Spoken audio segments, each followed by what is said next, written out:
doing nothing. Hi, I'm Winslow Elliott, and those of you who know me well have had to listen to my emphatic discourse on the value of doing nothing for a long time now. I've always believed that doing nothing is a vital activity in all our busy lives. Nothing time does not mean leisure, like zoning out with a movie or reading a book. It means daydreaming. It means looking out the window. It even means allowing yourself to be bored. It means letting go of all those heady shoulds and musts and have-tos, and instead allowing thoughts and ideas to come to you. It's a time to open yourself, to find a place that is so quiet you become one with the world without trying. There's no effort involved, just as there's no effort in the central activity of breathing. Daydreaming is perhaps one of the most underrated things we all do. It's usually considered a waste of time, annoying, or even rude. It makes parents nervous, teachers edgy, and it infuriates co-workers. If you look up daydreaming, you'll find that daydreaming is a behavioral disorder, and that's because good old Sigmund Freud regarded daydreaming as a neurosis or a psychosis. But he's wrong.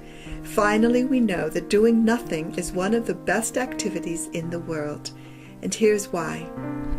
For about a third of our waking day, ideally that's about 5 whole hours a day, our minds are lost in a world that has little or nothing to do with the task that we're involved in doing. We're daydreaming, and daydreaming, it turns out, is really good for us.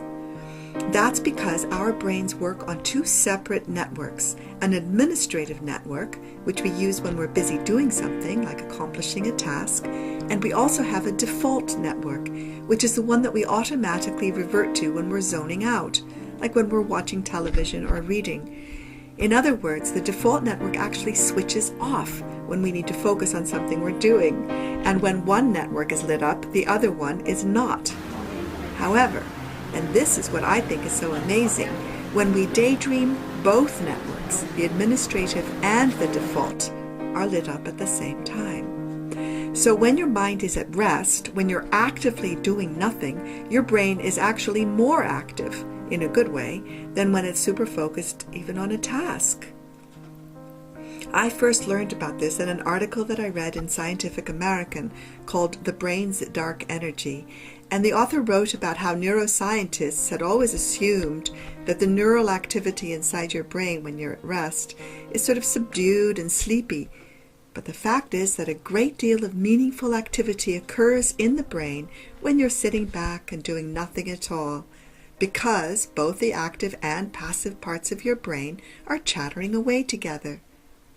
Not only that, but people who are prone to daydreaming, and therefore whose networks are working simultaneously, tend to score higher on creativity tests and are more original in their overall thinking. Daydreaming is also connected with healthy social adaptability and improved school and work performance. So, put down your pen, turn off your computer, look out the window, or stand under some pine trees and let your mind wander, or lie on the couch and gaze at the ceiling. Is there a beach nearby? Turn off the telephone, close your journal, ignore your inbox. See what dreams and ideas drift to you instead of your chasing after them. And parents, put away all those crazy toys that are supposed to stimulate your baby's mind. Gazing into your loving eyes is much more productive.